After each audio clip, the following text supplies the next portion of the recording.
Good afternoon. The tornado siren has sounded, which means it's time for CMC. Welcome to the Columbus Metropolitan Club. CMC explores public policy issues, current events, and lessons in leadership at forums just like this one every week. My name is Josh Harrison, President of Improving. I'm also proud to serve as the current Vice Chair of CMC's Board of Trustees. For those of you joining us by live stream, we're coming to you from our home in Columbus's historic Italian village, the Ellis.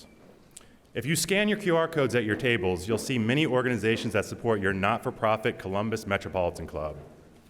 Speaking of fantastic supporters, we would like to thank the sponsors of today's forum, CODA, the Robert Weiler Company, and HNTB. Let's give them a round of applause.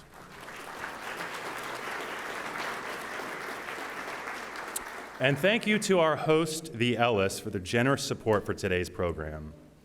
We're also grateful to the presenting sponsors of our live stream, the Center for Human Kindness at the Columbus Foundation, and to our live stream partner, the Columbus Dispatch. Yes, every CMC forum takes a village. Let's thank everyone supporting today's forum.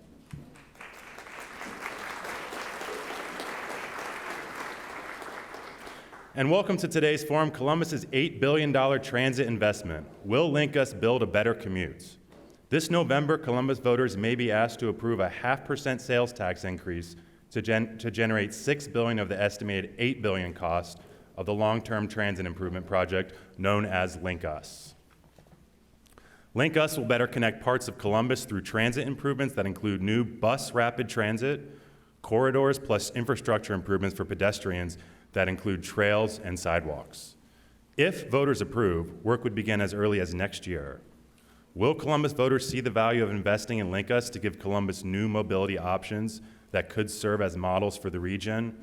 We are thrilled to welcome today's panelists, the Honorable Shannon Hardin, President of Columbus City Council,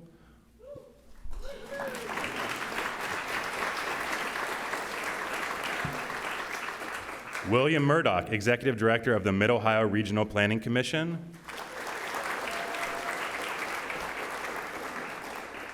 Stevie Passamont, Chair of Transit Columbus, Monica T.S. Fowler, Deputy Chief Executive Officer of CODA, and our host today, Curtis Jackson, evening anchor with Spectrum News 1. But to set the stage for our panel conversation, we are honored to welcome back to CMC for the second week in a row, the Honorable Andrew J. Ginther, Mayor of the great city of Columbus. Mayor, welcome back to CMC. The podium is yours. Thank you. Appreciate you. Good afternoon. What a great day here in the city of Columbus. I know it is raining and gray out there, but we've got some really exciting things to talk about here today, and just really appreciate the Metropolitan Club staff and board, William Murdoch and Morpsey, Transit Columbus, the great leader of our city council, President Shannon Hardin. I don't think there's a bigger transit advocate in Central Ohio than President Hardin, and thrilled for his leadership. CODA, our partners in Franklin County. We were here just a week ago talking about downtown's next big transformation, the Capitol Line project. But you may have heard me say that the Capitol Line can only be fully realized if we're successful in passing and implementing the LinkUS ballot initiative this fall. This is my number one priority for this year, is engaging this community in a conversation about our past, our present, and most importantly, our future. And I'm asking everyone here in the room today to lean in, to lift up this conversation, why this is the right time for us to invest in ourselves, our kids, and our grandkids. That's because this is going to be a real game changer for our community. LinkUS is Central Ohio's comprehensive transportation plan to address growth, affordability, and opportunity gaps throughout Columbus and the entire region. It's great to see friends from Dublin and other places around Central Ohio, because they all know how important this issue is, not just to the city, but to our suburban areas, to all of the region. It's a plan for a more equitable and connected region for all who live and work here. It's a collaboration amongst the city, Coda, Morpsey, and Franklin County. Columbus and Central Ohio as a region are growing rapidly, and the pace of our growth is accelerating. We're on track to increase by nearly 1 million people over the next 25 years. That means over 3 million residents in Central Ohio, calling Central Ohio home by 2050. And based on recent developments, it may happen faster than that. For decades, our growth and development have been designed around vehicles with a car-centric transportation system. And as we prepare to welcome 1 million more people to our region, we can't build infrastructure fast enough to accommodate 1 million more cars. 80% of the vehicles on our roads in Central Ohio today still have only one person in them. That's not sustainable for much of our region today, and it's certainly not going to be sustainable for a region that grows by a third. We want growth to be inclusive. We don't just want to be bigger, we want to be better. That has to ensure that no one's opportunity is limited by their transportation or lack thereof. LinkUS will create a transportation and mobility system that allows people to experience connectivity and to be part of neighborhoods that are walkable with bike trails and greenways. LinkUS rapid transit lines along our major growth corridors will reduce household transportation costs and create greater access to housing that's affordable, expanding on the city's $250 million investment in affordable housing. This is why it's so important. Since 2020, the median home sale price in Franklin County has increased by 45%. The average Franklin County household spends more than $12,700 a year on transportation. And at least 40,000 of our households lack access to a personal vehicle. And 1/3 of Franklin County residents live in areas of low or very low opportunity. In a transportation system that's largely centered around cars, households have limited choices for how to get around the things that matter most: jobs, education, healthcare, childcare, grocery stores, and other vital daily services. And our neighbors are feeling the squeeze. Cities like Minneapolis that have invested more in transit, bike, and pedestrian infrastructure have lower transportation costs than Columbus. So this is also about competitiveness as we grow and as we continue to grow our economy. LinkUS will be purposeful and intentional about addressing opportunity gaps right here in our community. It will help us address housing affordability and workforce gaps in our region. It will create a faster and more reliable transportation system for our residents. And it will build more sidewalks and bike paths that create equitable and affordable connectivity for all of our families. One example, the city's Linden Green Line Initiative, a 7-mile corridor along an abandoned railway from the north side through Linden to near downtown. This 58-acre park and trail will be accessible to more than 131,000 people who live within minutes of walking and biking distance, demonstrating how active transportation can bring about equitable access. Access made possible by the successful passage of the LinkUS initiative this fall. Many other Columbus neighborhoods and communities stand to benefit as well. It will add more than 50 miles of bus rapid transit to our region within the CODA service area. That includes all of Franklin County and portions of Delaware, Fairfield, Licking, and Union counties. 17 cities, 9 villages, and 17 townships. The ongoing efforts of our working groups will ensure that LinkUS benefits all of our partners across the region. But we can't do this without the community, without all of you. We need you to show up at the ballot box this November and make your voices heard. This is a time for us to invest ourselves and our future. The time for LinkUS is now, and I'll keep saying it. This will be a game changer for Central Ohio. Thank you all for being here today. It's now my pleasure to turn it over to our MC, Curtis Jackson.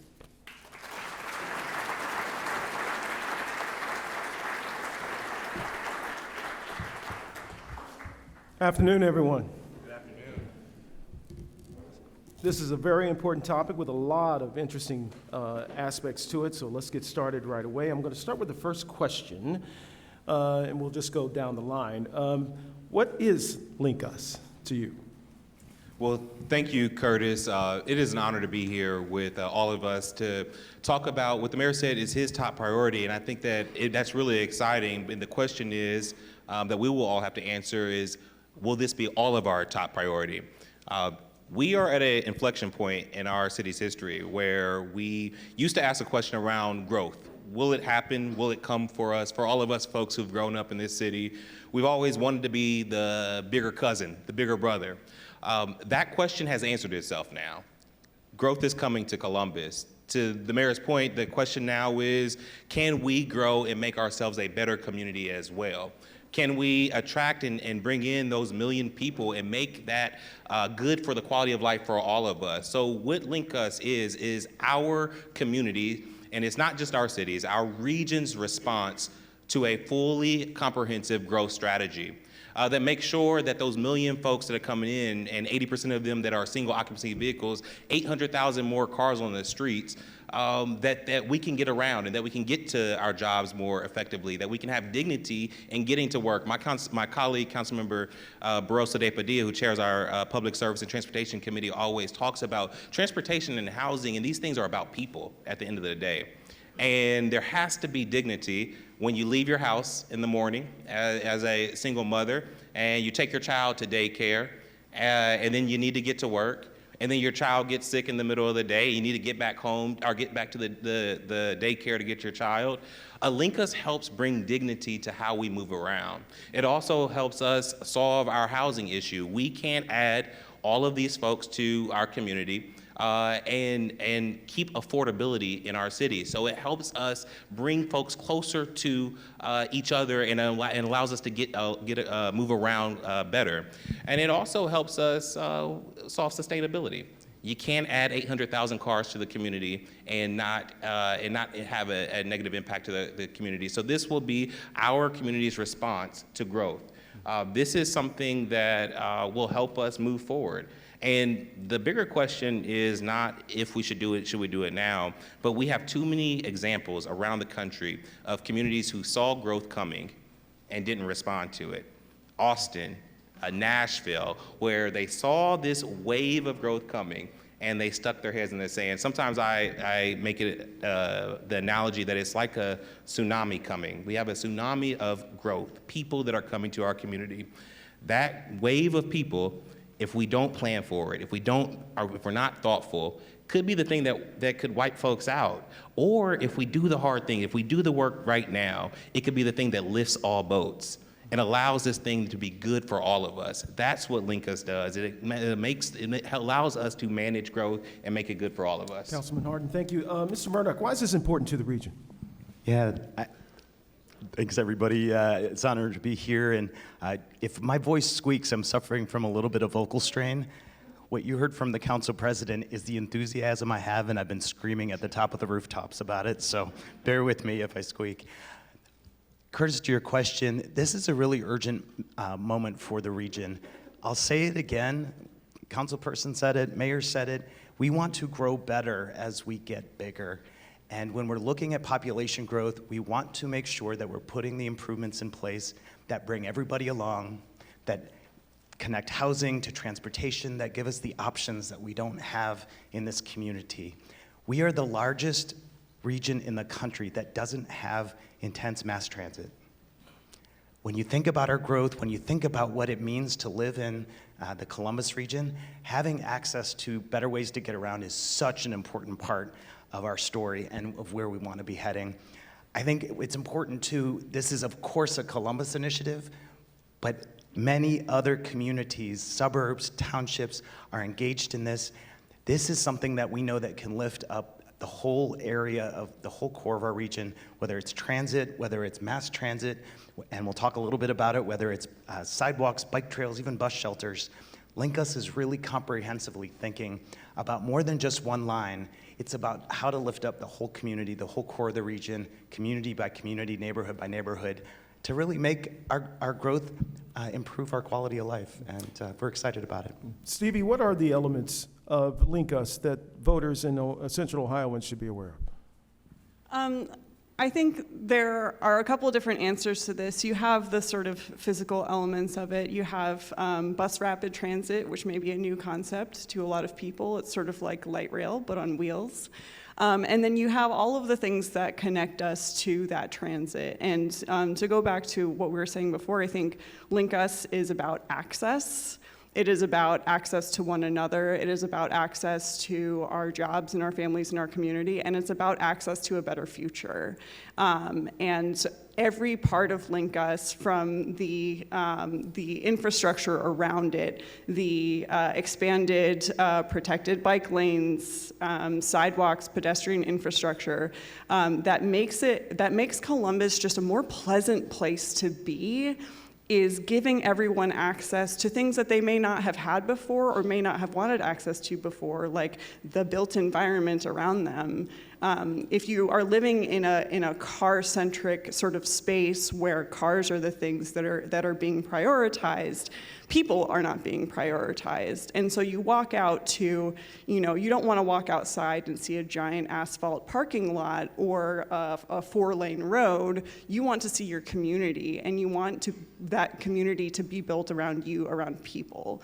And so that is one of the things that LinkUS is trying to do. It's so much more than just a rapid transit system. It is a complete, I'm going to steal a term from Harvey Miller, who's in the room right now.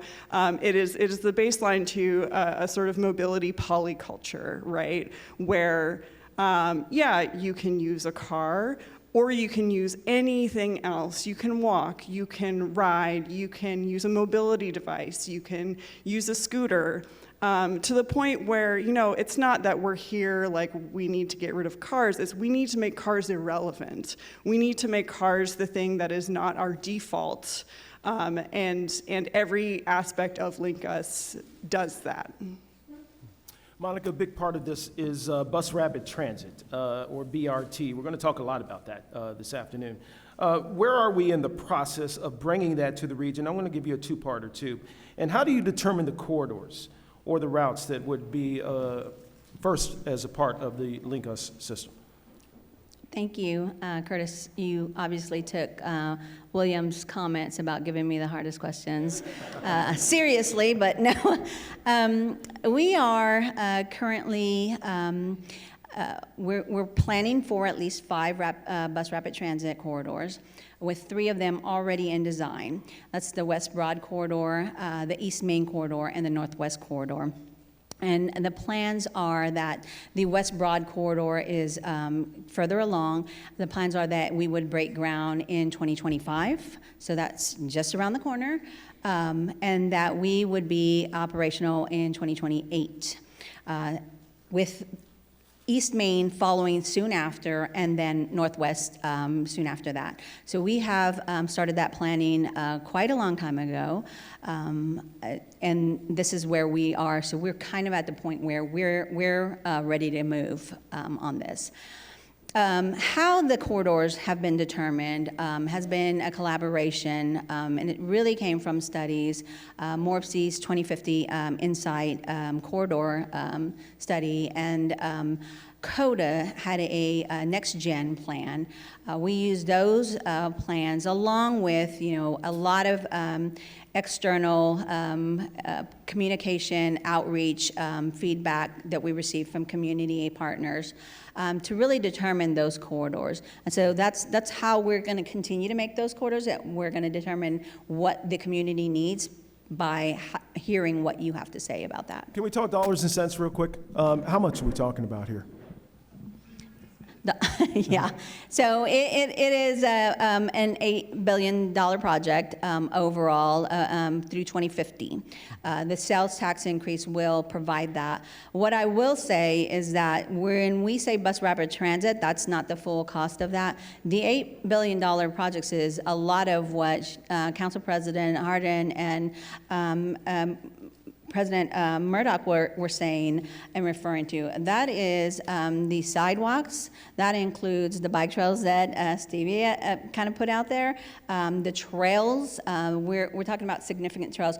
And that's 500 plus miles of additional transit infrastructure. So it's not just putting that service out there. It also allows us to really increase our current service, transit service. So that would be increased by 45%. That's a significant increase. Councilman, yeah, go ahead, please. I think it's important, one, we're talking about $8 billion of investment over 50 years. What we're asking, what we would be asking the community for is $6 billion of that. Why time is imperative is because what we're also asking is for the federal government to send some of our dollars back here. We all saw when President Biden passed the bipartisan infrastructure deal, that put money out on the streets for communities all across the country. Other communities have been pulling those dollars down each year. We need our matching dollars to come back to Columbus, almost to a tune of $500 or $600 million that we would bring back to Columbus if we pass this levy. This is really important too when we talk about the increase. What we're really doing is catching up. We're catching up to to Cleveland, and we're catching up to Cincinnati, who have, if we were to pass our levy, we would just be coming in line with Cleveland, Cincinnati. So I think it's really important as we think about dollars and cents that this is really our investment. This is our chance to step up, get ahead of the growth that's coming. Steve, you want to add something? I think also it's important to put, it sounds like a lot of money, but think about this in the context of how much money we spend on roads, how much money we spend on expanding highways, how much money we spend for personal vehicles that transport one person at a time most of the time, and just how much more efficient it is to use these dollars to not only transport more people, but build that community, build so much more than just a means of getting from point A to point B.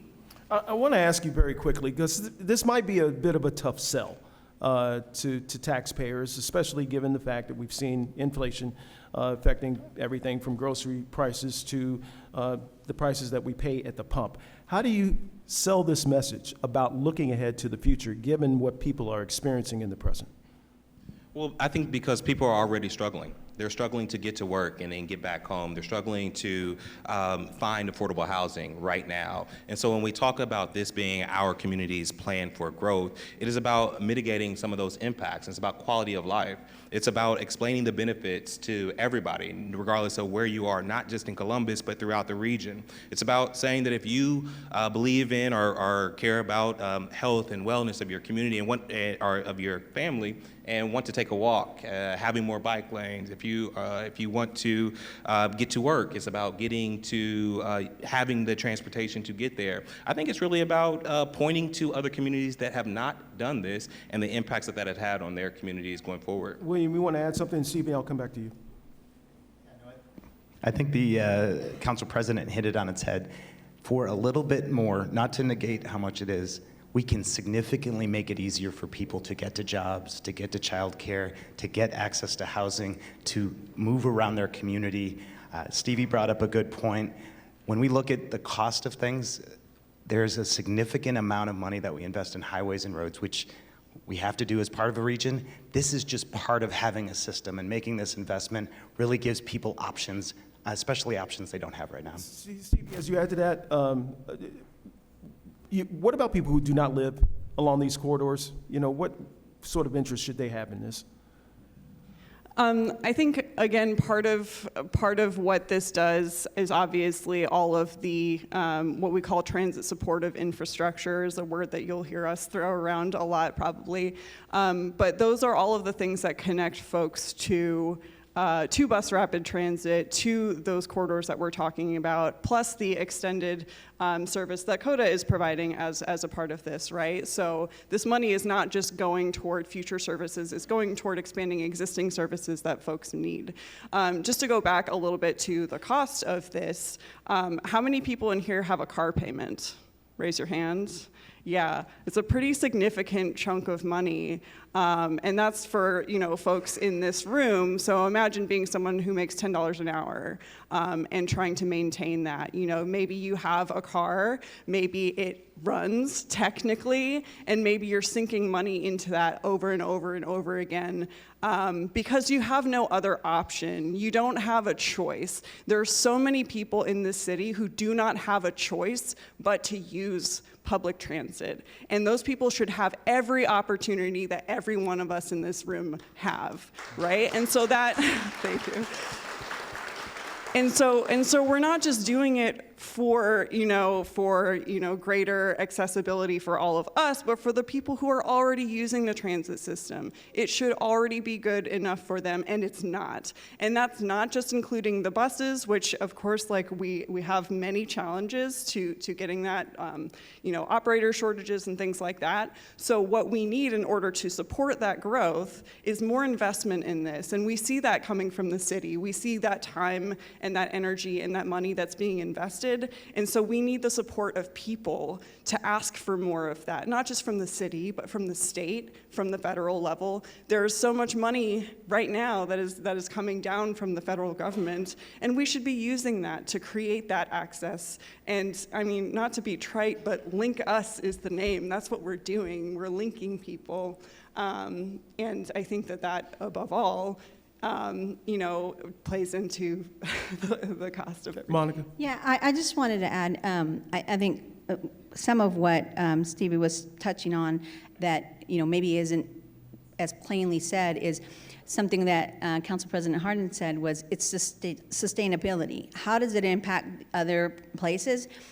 Those people are coming here regardless. We will have that congestion, and if we expect for that to be one car per person, you can understand, or one car even per household, you can understand what that does to our environment, right? And so we don't want that type of kind of an LA type sky, right? We're not looking for that. So this is one of those answers. The other thing is really, it's about safety. Because if we think that the only people who are getting around in this community, in this region, are doing it by car or bus, we're wrong. And we're not helping them. So we need to do it in a safe way where it's built into the larger transportation system of the region. And LinkUS will do that for us. Let's assume, Monica, that this whole thing works out. How do you avoid BRT creep? In other words, the chipping away of some of the features that will give BRT all of its advantages? How do you avoid that? Well, I think that's built into the program itself. It has dedicated lanes, so it allows it, so you're not traveling at the same pace as a normal single occupancy vehicle. It allows for onboarding that is very similar to light rail. I think, Stevie, you kind of made that comparison. It is very much like light rail on wheels. Off-board fare systems, accessibility. It doesn't chip away because it's been planned in a manner that will allow it to be more efficient and fast. Stevie, you want to add something? I know that everyone here is dedicated to avoiding BRT creep, which again is part of the benefits of bus rapid transit are those things like dedicated lanes. But I think we're also already seeing that before we're even getting this thing off the ground. So I understand that one of the corridors on East Main is going through Bexley, and I understand that the city of Bexley refuses to have a dedicated lane. And so when you take one small part of that system and you slow it down, you're slowing the entire thing down, right? And so I think, this necessarily has to be a collaborative effort, right? This is a regional effort. This is something that is not just affecting Columbus, it's affecting everyone in the region. And so everyone has to be on board. Everyone has to be a team player. And And if it's your neighborhood, your city, your region that is not playing ball, I think it's up to all of us to make sure that that happens. William, the state of Indiana has pushed back against Indianapolis with its dedicated bus lanes. Are you concerned that a similar occurrence could happen here? So if you're not familiar, in Indiana, they're talking about making dedicated lanes something that cities can't do. I think it's always important to look examples around the country and make sure we're thinking about how it applies here so that we're building a case, whether it's through community groups or advocates, state legislators, the business community. We know the benefits of this. We've seen it in other places. If you go to Cleveland is a great example. One of their BRT lines has created billions of dollars of investment, 13,000 jobs. Indianapolis has seen the same thing. We need to make sure that we continue to deliver that message, focus on the benefits of where this is going. Councilman, I want to ask you this. If you've seen my promo, you know that I cycle. You can see me ride my bike, rather comically, I might add. But one thing that always intrigues me when we have these conversations is transit supportive infrastructure, the sidewalks, the bike lanes. Why is this such an important part, you think, of this overall package? Well, Stevie has been really killing it when she talks about making choice for everyone. So regardless if it's you who want to use bike to get around recreationally or someone who uses bikes like Harvey Miller does to get around to work and to play and to do the things that it takes to live his life, we need to make sure that we have those safe options for all of our residents. And so the transit infrastructure that will be built again throughout the entire system is a way that connect everyone to make sure that all of us are linked into a system so that you can live, work, and play right here in a safe way in our community. One of the things I did want to hit on the BRT conversation, so much of what we are doing is us trying to be smart and get ahead of the curve. So many folks, when they see growth coming, they build one light rail line, and it costs billions of dollars. And what it ends up doing is connecting folks who really didn't need the connection, but they like to get on the light rail. And then what it does to everybody else is pisses everybody else off because we need to get around, we need to get to work, we need to get to the grocery store, and you got that one line that we all paid $3 billion for, and how does that serve me? What we have done, coming together as a community, is say, because this growth is coming, and because it's coming at this pace, we need to build the whole system all at the same time. Bus rapid transit allows us to do that in a more efficient way, all at the same time. We're talking about 3 corridors, 5 corridors, all at the same time, in a way that will save us money, connect folks, be able to move folks at the same pace as light rail and other types, because you have the on-level boarding, because you have the dedicated lanes. And I would also, I am encouraged by the work that we're doing with the state government. We have a Department of Transportation led by Director Marchbanks, who is connected to the work that we're doing, has been a part of those conversations, who understands the impacts that LinkUS will bring, not just to Columbus, but to our region. And I'm also grateful for the coordination that has happened amongst our different regional partners. I mean, Reynoldsburg, Whitehall, have been at the table along the way. They understand that growth is not just happening to Columbus, it's happening to all of us, and they're all on board. William, what do you think about that regional cooperation? Well, it's so important. I mean, when I look around the room, I see, the mayor of Dublin, the city administrator of Hilliard. I know there are other communities here too. So many have been engaged in this. I want to go back to TSI though, because Curtis, I look around the room, I see a lot of engineers, I see a lot of planners. And so when I tell them, hey, we're going to do TSI, CODA, and MORPC, and LinkUS, and we're going to do TOD, it's going to be great, they know what I mean.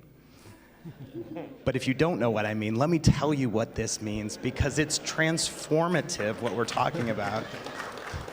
We're talking about, by 2030, $300 million being dedicated towards sidewalks, trails, ways to get to transit. That is incredible. That's about $60 million a year by our estimate. Our team and so many of the communities of the region have been working really diligently to identify projects. And just bear with me here. We have 300 projects that have been submitted. This could be 360 miles of paths and sidewalks by 2030. If you think about your own community, think about like a half a mile. Now make it 300 just in Dublin or Hilliard or Reynoldsburg or Whitehall or wherever. We're talking about a real transformative effort. And that's just the transit supportive infrastructure. That's not including the BRT, that's not including the expanded transit. This is a game changer. We have time for one more question here. Monica, I'm going to give it to you. The use of articulated trolley buses is being considered by LinkUS. Tell us about that. Yeah, I think that's part of the high capacity, high transit, right? And so part of it is the dedicated lanes, the efficiencies that we build, the signal priorities, but part of that is capacity. And so when you think about light rail, it just has the capacity to have more seats and people standing. The articulated buses are very similar. So they are the closest thing in terms of vehicles. I have been in transit for many years, and we ran articulated in Texas and in Washington State. And I will tell you that every bus operator who I've ever worked with who drove an articulated bus said that they were easier to drive, because essentially what you're doing is you're driving two 30-foot vehicles. The back end always follows the front end. There's no extra piece to it. So it's actually harder for our operators and for us to get around the city currently with our 40-foot vehicles. It's CMC's longstanding tradition to take audience questions, as everyone knows. We're going to move to questions from our live stream and in-person audiences in a few minutes. If you do have a question, please go ahead and make your way back over to the microphone. You can see Doug standing back there right now. If you're watching online, type your questions into the chat. Before we take audience questions, panelists, I do want to get into this whole aspect because it's been mentioned a lot in the course of the conversation, and that's how all of this affects housing affordability, which is a huge issue, not only for this region, but the entire state. I'll start with you, Council. Well, it will allow us, LinkUS, so if you fast forward or rewind back 10 years ago when I first got on council, we had all of us were doing planning processes. I'm looking at former Director Gallagher with Public Service. We had a 50-year projection. CODA had a 50-year projection. And then MORPC, we came together and did the corridor concepts. With the type of growth that we're having, we know when it's coming and truthfully where it will be. And so what LinkUS has allowed us to do is to bring all of those planning processes together and say that if we densify, if we build more housing along these areas and also build more infrastructure underground, so sewer and water and all those things, that we can actually put more people, I think it was 50% of the growth of the people on these corridors so that it doesn't impact neighborhoods like the one we're in right now, where we can focus the growth in a way that is good for everybody, where it doesn't have the negative impacts of needing to be high growth in every neighborhood. William, I'll let you add before we go to the audience. No, I think housing is such a critical part of this. You know, next week we have noted planner Majora Carter coming to Columbus, and her tagline is, "You don't have to leave your neighborhood to live in a better one." And if you think about LinkUS, if you add housing, you add transit, you make it easier to walk around and get around, that can be so important to quality of life and making neighborhoods that are great, even better, making neighborhoods that need to lift up. Places that are even more better for the residents who live there. And what we've seen is we've seen communities like Columbus, Reynoldsburg, I shouldn't name communities, a lot of communities have done this, where they are looking at their zoning, making sure that housing along transit is something that can be done quickly so that our growth provides more options for people. When you think about the cost of housing, you just can't think about the cost of housing. You have to think about the cost to get to work and to get to stores and to get to childcare. Transit is a big part of that, and so LinkUS really tackles the housing problem. Panel, thank you. Doug, we have some questions from the audience. Curtis, thank you very much, and thank you to all of today's panelists. We are getting a lot of questions online. If you do have a question, please join us up here at the microphone, and please do keep in mind that great questions at CMC have two things in common. They take less than 30 seconds to ask, and they end with a question mark. So here is our first question from the online audience. Jacqueline Pasternak wants to know, is the ballot measure just for Columbus proper, or is it county-wide, and what exactly will the language be on the ballot? The ballot measure is going to be countywide because we currently, it will be all of CODA service, which includes all of Franklin County, parts of Licking, Union, Delaware, and Fairfield counties. So it is countywide. What was the second part of that? The language in the ballot will be an increase of 0.5% to include LinkUS initiative that would include transit supportive infrastructure. Good afternoon. My name is Jody Urbanski, and I'm with the Aubrey Affordable Housing Foundation. Many of the people that we serve work in one of the many warehouse jobs coming online here in Columbus. And their main barrier to getting those jobs and keeping them is getting those to the second and third shift on the buses. Is there going to be any work on expanding those routes in the future? Thank you for that question. We are continuing, even now, to try to expand our services, not just to different areas, but also service hours, right? So I know pre-pandemic it was later. We had to scale back. Workforce challenges required us to pull some of that back, but it is we've recently moved to an 11 o'clock lineup, and we are shooting for a midnight lineup, and we will keep pushing to make it. We completely understand the second and third shift because we happen to have those internally, so we understand the need for that. Online question? Another online question? Oh, go ahead, I'm sorry. I just wanted to add to that. Jody, thank you so much for the question because it's not just transit. So when we think about the workforce down at Rickenbacker, for years our communities have been working because even if they could when they could take the bus there, they would have to walk a mile to that warehouse. And sometimes it's snowing and sometimes it's dark. So there's been a dedicated effort to do that. LinkUS actually provides not just leisure trails, but that connection from transit to jobs so that we can provide dignity in a safer way for folks to get to those warehouse jobs. Doug? Thank you.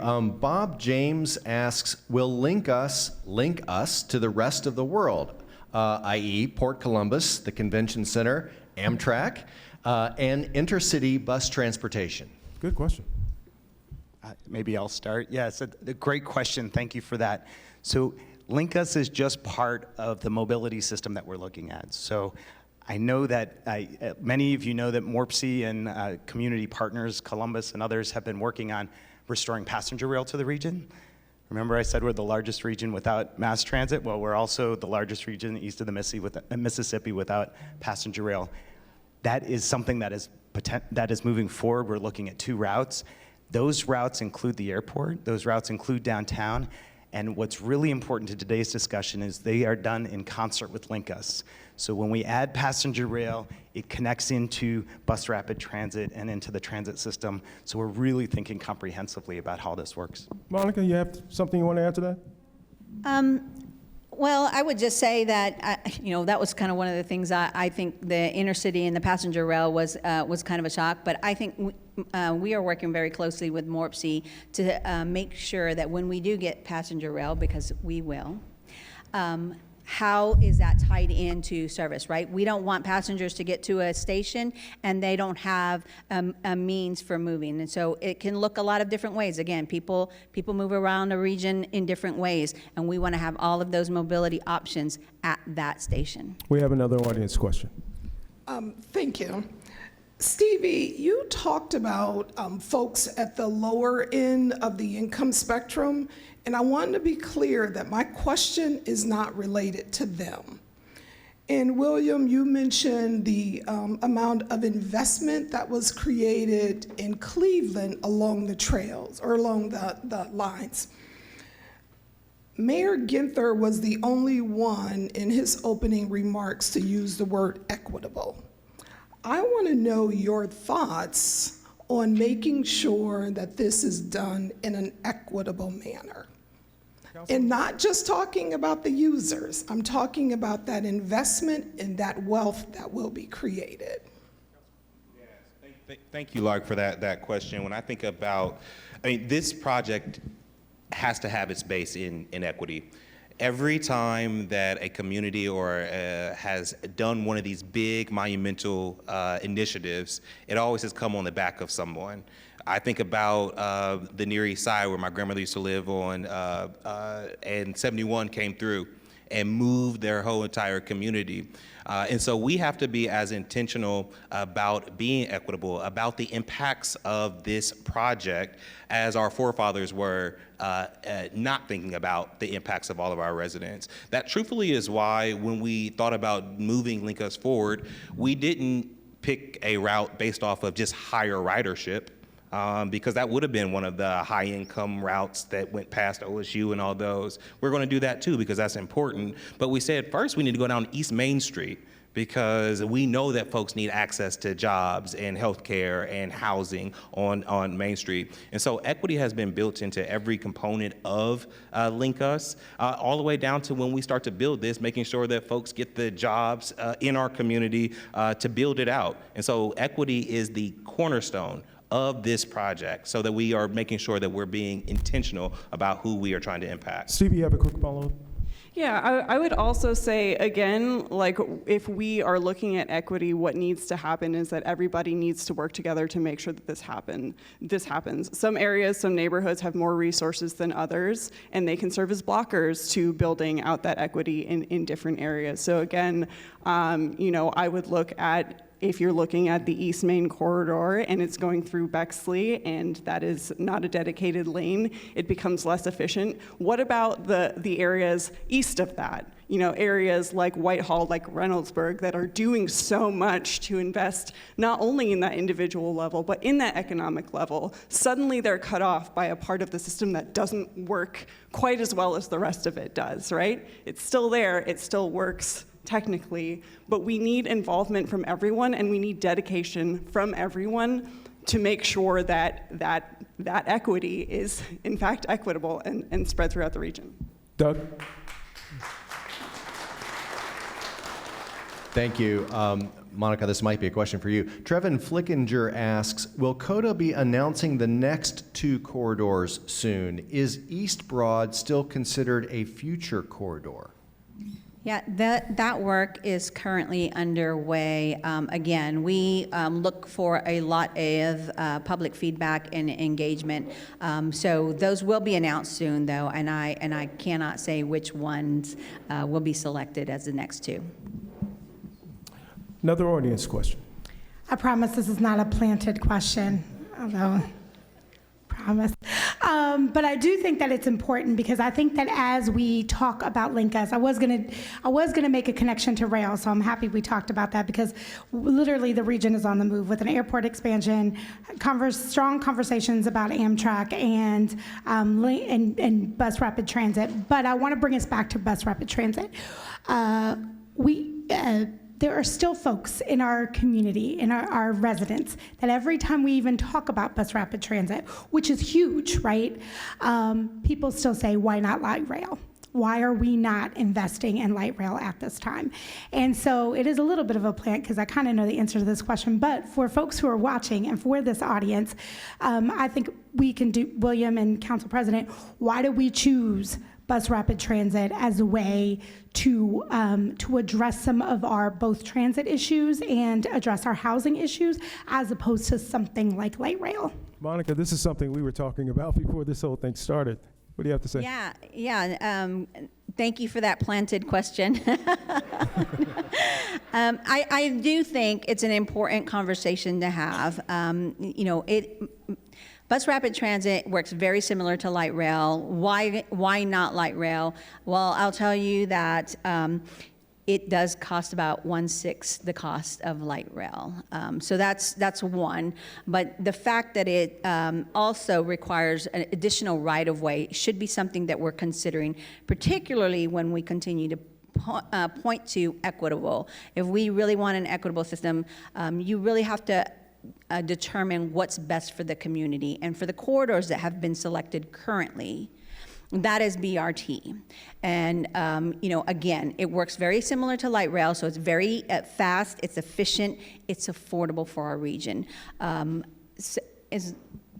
that's kind of it. Doug, we have one more question from online. I was just to add to that real quick. If you want light rail, we need more density, which means we need more housing. If we want funding from the federal government to help support light rail at any point, we need more density. So right now, maybe Columbus is the 14th largest city in the country. In terms of density, it's sitting at somewhere around 250. It's not an efficient way to move people in a city that's not very dense. Now, we're working on that. So if we want light rail in the future, first of all, these BRT corridors give us the opportunity. We are already setting the groundwork to expand potentially. But also, if we are building more, if we are supporting the new zoning initiatives, if we are ensuring that there is enough housing for every person at every level in every neighborhood, then we'll get light rail. Thank you for touching on that, Stevie. I just wanted to add, she's right about the density. Currently, we are going to leverage the funds to get federal funding for this. Currently, the corridors that are under design would not qualify for federal funding. So that's an important piece to keep in mind. For light rail, that's correct. For BRT, it does. Doug, go ahead. We have one more. Thank you. And we are getting lots of questions from the online audience. Marla Jones asks, how can we ensure that the community will be included in the decision-making processes? Council? I've been really proud of the outreach that has happened along the corridors over the last year and a half, where we have had stakeholder groups having those conversations, making sure that not just folks who maybe in the future will ride these BRT, but folks who are current riders have been a part of helping us plan this out. Now, this is the time now where we expand that conversation, make sure that everyone, regardless of where you live in Columbus, have that opportunity to be a part of the conversation. When we say that this is our community's top priority, it's going to be on all of us in this room to now become LinkUS ambassadors. We're going to need each and every one of you to go tell the story, to explain what the benefits of this is, but also we have to start talking about the impacts of not doing it. Like, there is another option of not doing it, and it will not stop the growth that will come. And so we will have to empower each of us, all of us, to be a part of this LinkUS ambassadors group to go out and tell that story, and then ask for input, ask for engagement. When we talk about the 2 other lines that are being planned, that is part of the engagement. We're having those conversations, trying to understand where folks need to be connected to jobs. How do we get connected to the airport? How do we get folks back and forth? So there is that opportunity right now in the planning process. William, very quickly. Yeah, the community voice is so important. The council president is right. There's been everything from visioning sessions along the corridors to ongoing comments. I have to say that our transportation leads here at Morpsey, Parag and Maria, I know you're here, are going to every single community area commission in this region, talking about the future of these plans, getting that feedback from the community. We're doing additional meetings, additional outreach. We've done some online, we've done some with schools, we've done it with a survey with a major media partner.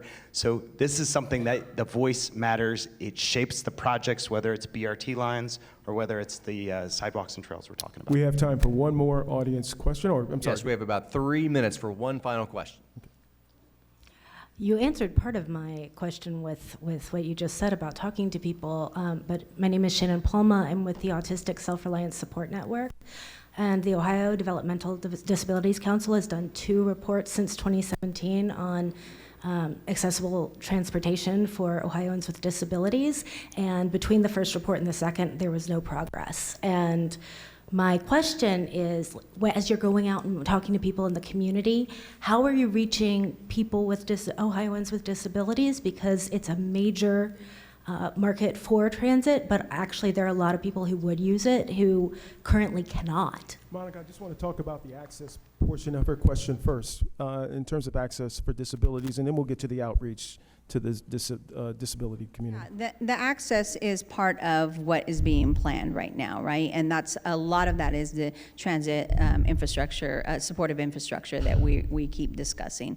The other piece of that is the outreach piece, and I'll let William touch on that a little bit, but we do have different stakeholder groups, which Council President Hardin referred to, referenced earlier, and one of those groups is co-chaired by our council member in the audience, Barroso de Padilla. That is our community stakeholder group. They are doing a great job in involving places like hospitals and nonprofits and different community partners and having that conversation about the different corridors, but also about what LinkUS looks like. So I advise you to get engaged there, but also we are always happy to come out and talk to people, whether it's hey, you want an informative type presentation, or you have questions for us. We have been very engaged even at a more like grassroots type conversation style. So I don't know if you want to add to that, William. We are so proud of this effort because it puts accessibility at its core. When you think about this, we're not asking for one route. We're asking for multiple accessible routes that are connected by a whole system of sidewalks and trails. We can always do better. So that voice, that the issue you brought up is really important to make sure we're thinking even more comprehensively. But by design, this system is arm in arm, community and community, about how we can make our region more accessible to everybody, no matter how they need to get around. I wish we had more time, everyone, but now I need to turn things over to Josh Harrison for some concluding remarks. Josh?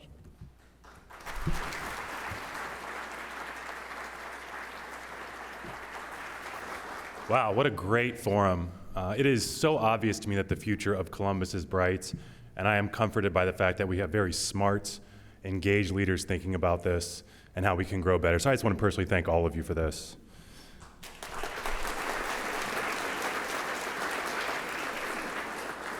I also want to thank the generous sponsors of today's forum, CODA, the Robert Weiler Company, and HNTB.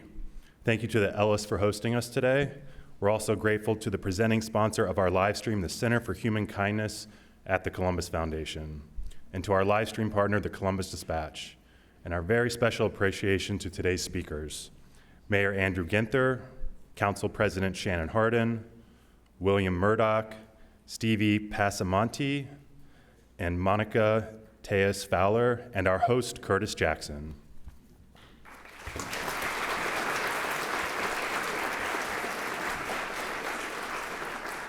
Please make plans now to attend next week's CMC Forum, where inspiration meets education, the Ron Clark Academy. And please note, next week's special forum will not take place here at the Ellis. Instead, it will be at the Grand Event Center in Grandview Yard. Thank you again, everyone. We could not do this without you. Have a great afternoon.